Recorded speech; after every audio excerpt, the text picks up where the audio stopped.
Media sosial telah menjadi kebutuhan pokok dalam kehidupan masyarakat. Berdasarkan hasil penelitian disebutkan, setiap hari rata-rata orang menghabiskan waktu 135 menit untuk berselancar di berbagai media sosial seperti Facebook, YouTube, Twitter, Instagram, WhatsApp dan lain sebagainya.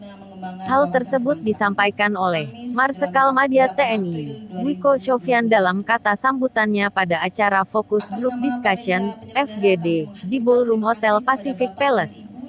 Dengan tema optimalisasi peran media sosial guna mengembangkan wawasan kebangsaan, pada Kamis, tanggal 8 April tahun 2021.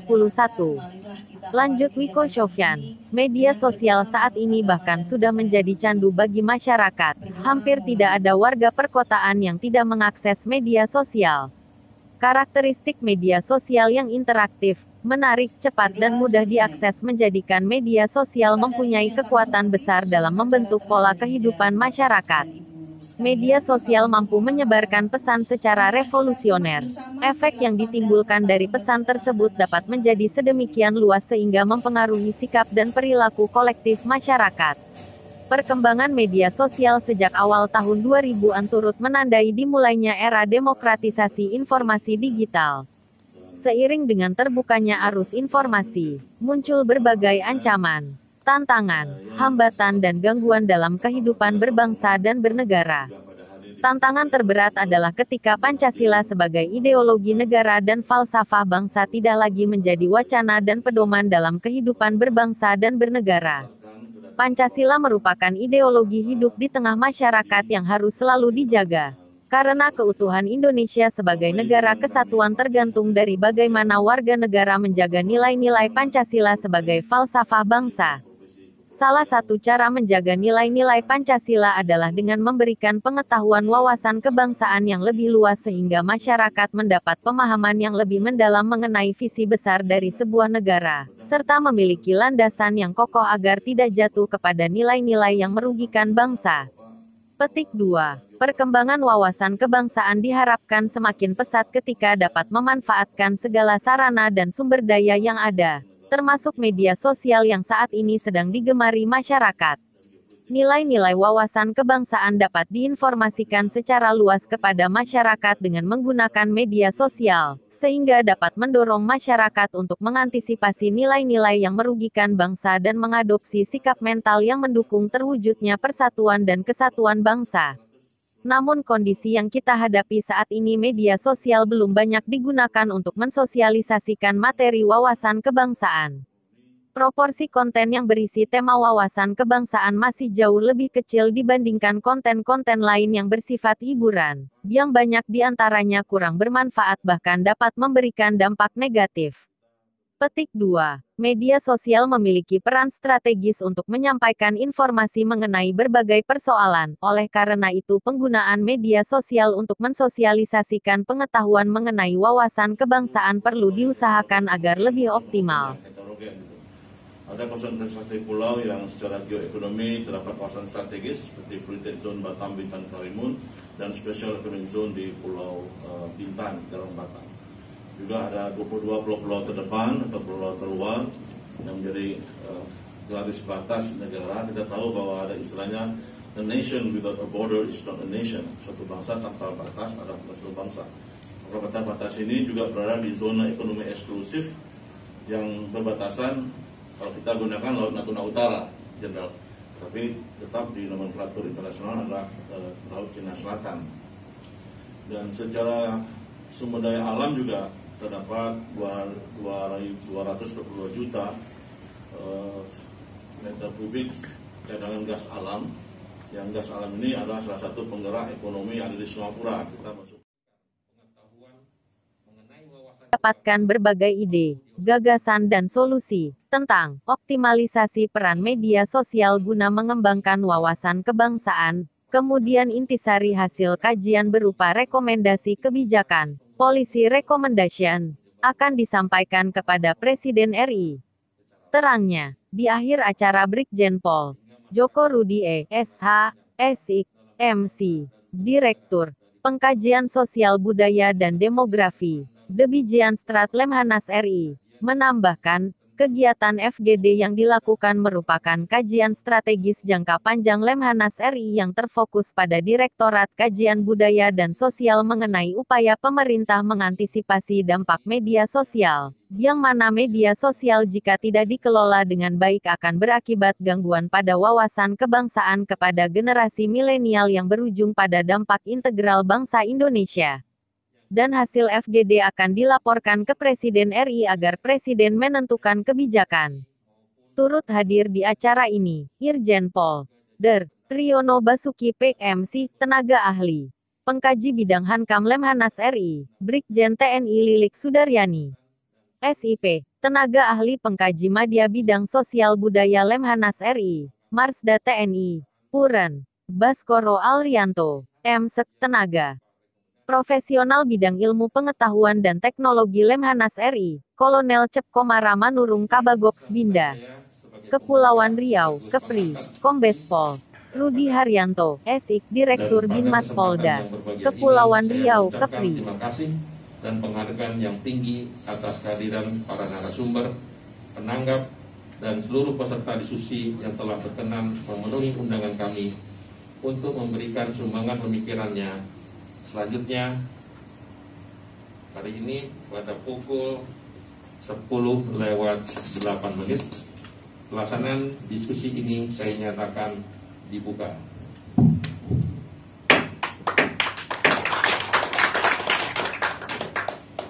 Semoga Allah Subhanahu wa Ta'ala, Tuhan Yang Maha Esa, senantiasa memberikan bimbingan, perlindungan, kekuatan, dan petunjuknya pada kita dalam memberikan pengabdian terbaik demi kejayaan bangsa dan negara yang kita cintai bersama.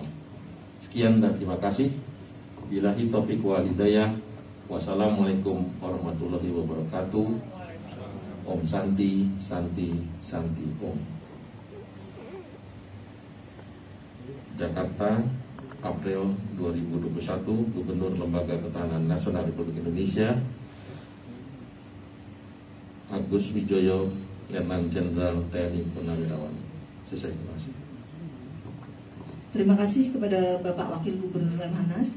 Selanjutnya adalah penyerahan cindera mata dari Gubernur Lemhanas RI kepada Gubernur Kepulauan Riau, yang dalam hal ini akan disampaikan oleh Bapak Wakil Gubernur Lemhanas RI, Bapak Marskal Madya TNI Riko Sofyan, kepada Bapak Samsul Bahrun. Waktu dan tempat kami silakan. Terima kasih.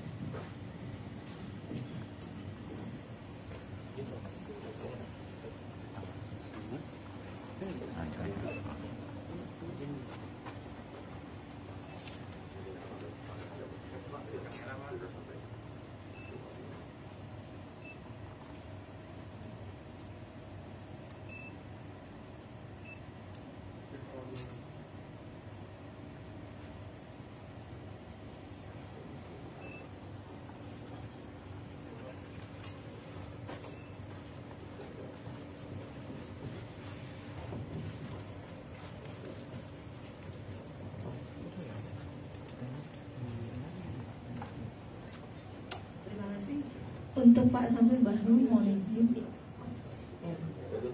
Ya, kembali.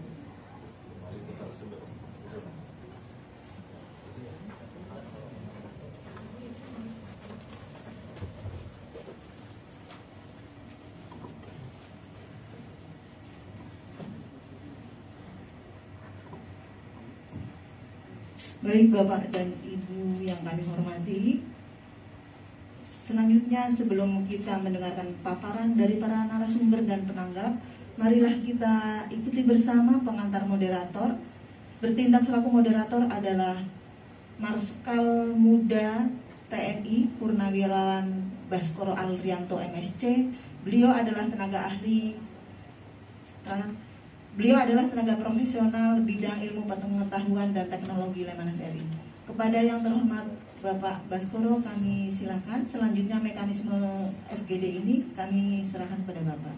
Terima kasih. Tanggal 8 April 2021, kegiatan fokus group discussion dari Lembaga Ketahanan Nasional Republik Indonesia di Batam saya nyatakan ditutup.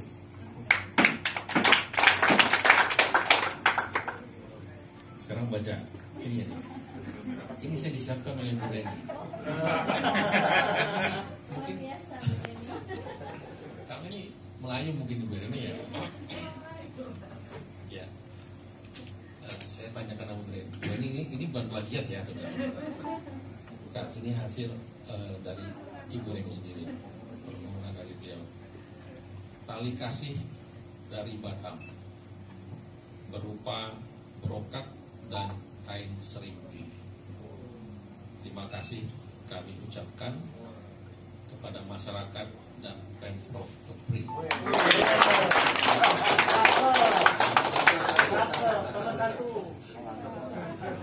Baik, demikian sekali lagi terima kasih. Lebih kurangnya kami mohon maaf. Wabillahi taufiq wal hidayah. Wassalamualaikum warahmatullahi wabarakatuh. Terima kasih Bapak Wakil Gubernur Lemhanas RI, Bapak dan Ibu yang kami hormati. Untuk kepentingan dokumentasi Lemhanas, mohon berkenan Bapak Wakil dengan Ibu Deputi dan seluruh pejabat Lemhanas serta para narasumber dan penanggap untuk foto bersama di depan podium. Terima kasih. Sesudah foto bersama Bapak dan Ibu, kami silakan untuk menikmati makan siang yang sudah disiapkan di ruang makan Athena lantai 1 Hotel Pacific Palace Batam. Terima kasih. Ibu ada nomor WA saya.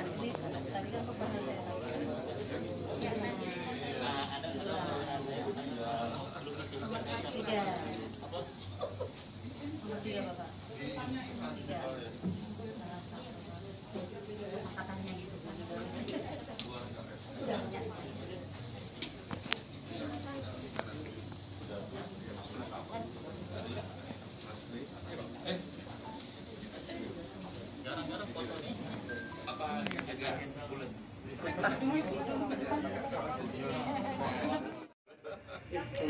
Bapak dan Ibu, hasil diskusi selama 2 hari hari ini seperti apa? Poinnya seperti apa, Pak? Apa ini, Pak? Jadi ini merupakan kegiatan forum group discussion dari Lemhanas RI yang kedua. Ya. Sebelumnya di Lemhanas kita sudah membahas permasalahan media sosial ini bagaimana untuk tetap mempertahankan adanya wawasan kebangsaan. Dan yang kedua ini kita mengundang Pemprov dan tokoh masyarakat untuk bisa menyumbangkan permasalahan-permasalahan dan solusi-solusi yang memang perlu kita antisipasi ke depan. Tadi banyak masukan dari Bapak Asisten Mas Arul Barum, Asisten 2. Saya kira itu sangat bermanfaat sekali karena kita tahu Pemprov Kepri ini wilayahnya memang sangat strategis, budayanya pun juga budaya bisa dikatakan budaya besar Indonesia, yaitu budaya Melayu yang berdampingan dengan negara-negara sahabat. Ya. Bagaimana peran media sosial yang ada, tadi sudah diingatkan bahwa kita jangan menunggu adanya satu permasalahan. Dalam masa pandemi ini, seharusnya media sosial harus sudah mulai dipertimbangkan bagaimana untuk menyikapinya. Kita tahu bersama dengan adanya masa pandemi ini, peran media sosial itu sangat menonjol, sangat penting. Dan oleh karenanya, ya, ke depan tentunya kita berharap bisa ada satu kebijakan dari pemerintah untuk bisa menindaklanjuti. Konkretnya seperti apa, Pak? Saran-saran yang disampaikan lalu nanti ke depannya nanti yang disampaikan kepada Presiden kembali seperti apa? Salah satunya tadi diingatkan oleh Pak Asisten itu tertangkap sekali adanya pendekatan-pendekatan ya, secara kultural, struktural maupun natural. Nah ini pengembangannya seperti apa? Terhadap khususnya pada milenial ya, gimana tadi masyarakat di Kepri diberikan penjelasan, hampir kurang lebih 70-80% itu adalah masyarakat atau usia produktif, ya. Yang mana mereka ini yang menggunakan media sosial yang tentunya perlu diarahkan. Nah, tinggal bagaimana untuk pendekatannya. Tadi sumbangsih dari Bapak Asisten tentang pendekatan tersebut tentunya ini akan jadikan pertimbangan Wakil Lemhanas untuk didiskusikan dalam diskusi selanjutnya. Pak, tipikal pengguna sosial media kita hari ini seperti apa sih Pak dari kajian Lemhanas? Ya saya lihat sih memang karena memang belum ada aturan yang jelas, kita menganut satu kebebasan untuk berpendapat, ya, dan media sosial atau perkembangan teknologi yang sedemikian cepat, sehingga apalagi dihadapi dengan kondisi pandemi saat ini, ya sangat rawan menurut saya. Ya.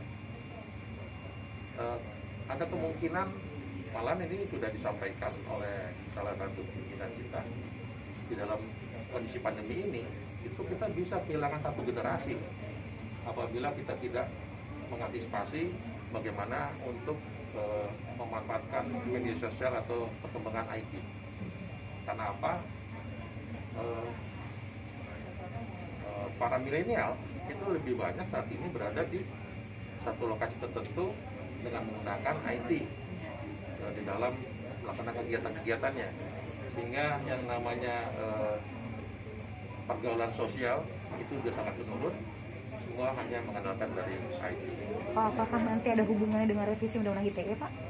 Oh, itu nanti kita lihat, tentunya kita lihat akan, ini tadi saya katakan bahwa ini nanti ke depan ada forum group discussion yang ketiga, ya. Kita akan menggunakan sarana virtual untuk mendiskusikan kembali. Itu levelnya kita akan mengundang level yang lebih tinggi. Sampai nantinya yang terakhir ada kita melaksanakan kegiatan round table discussion di Lemhanas RI. Salah satunya kita akan mengundang para menteri. Nah, disitulah kita akan coba untuk mendiskusikan apakah ada keterkaitannya dengan yang tadi saya sampaikan. Ya saya belum bisa mengatakan. Apakah sudah ada penelitian awal bahwa memang penggunaan media sosial di ini memang harus atau kita atur sampai yang mana memilih untuk di KP aja nih Pak? Tidak, memang ini adalah programnya Lemhanas, program jangka panjang. Lemhanas itu memiliki 4 program kajian untuk setiap tahunnya. Salah satunya adalah permasalahan media sosial. Nah itu kebenaran kita memilih memang Kepri. Tadi pertimbangannya kita sampaikan bahwa di Kepri memiliki budaya yang sangat kental dengan NKRI, di samping juga berbatasan langsung dengan negara-negara sahabat. Nah, tentunya itu akan banyak pengaruhnya. Kita akan ingin melihat masukan-masukan dari daerah. Singapura juga ada media sosial, gitu juga ada media sosial, tapi komunikasi media sosial itu lebih bersifat internal negara, jarang antar negara.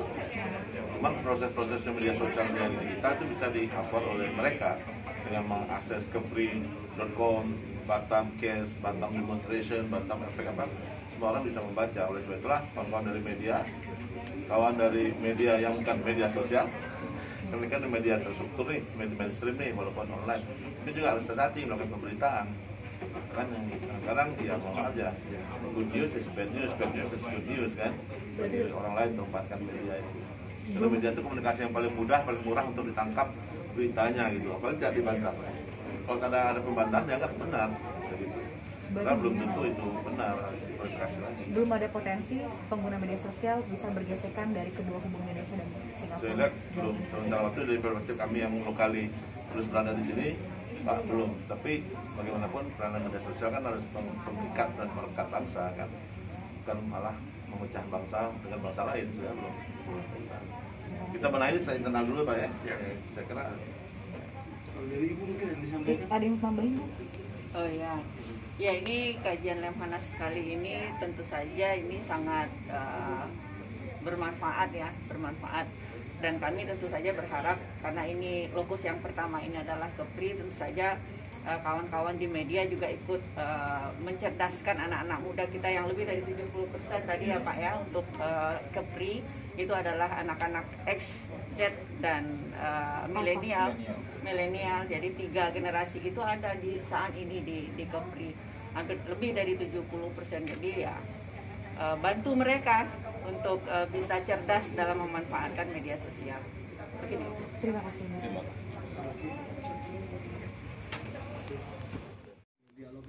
Ya, baik. Jadi pengkajian jangka panjang Lemhanas RI yang terfokus pada Direktorat Sosial Budaya Lemhanas ini mempunyai tujuan yang sangat strategis terkait membahas tentang rencana upaya pemerintah dalam mengantisipasi dampak medsos bagaimana.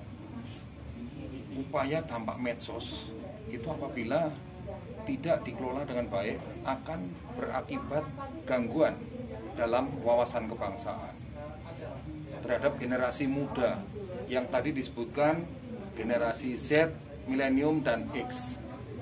Itu yang kita pikirkan dalam jangka panjang. Hasil itu akan kita rekomendasikan, akan kita olah di dalam rangkaian roundtable discussion yang terpusat di Lemhanas dengan memanggil pakar-pakar media, narasumber, dan pengolah data yang validitasnya bagus untuk diusulkan sebagai rekomendasi Bapak RI 1. Ya.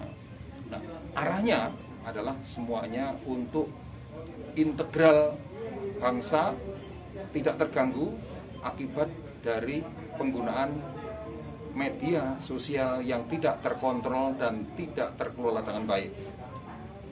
Yang lain? Berapa panjang jangka waktu untuk baik. 2045 atau bagaimana Pak? Ya, kegiatan pengkajian ini dalam waktu jangka panjang kita melaksanakan pada tahun ini digunakan 3-5 tahun nanti. Ya, hasil pengkajian ini akan kita keluarkan, kita gulirkan usulan kepada pimpinan kita tertinggi negara, Bapak Presiden, untuk digunakan sebagai strategi 3-5 tahun nantinya terkait masalah dampak penggunaan medsos dikaitkan dengan wawasan kebangsaan ini. Pak, kenapa dipilih Batam sebagai tuan rumah? Ya, baik.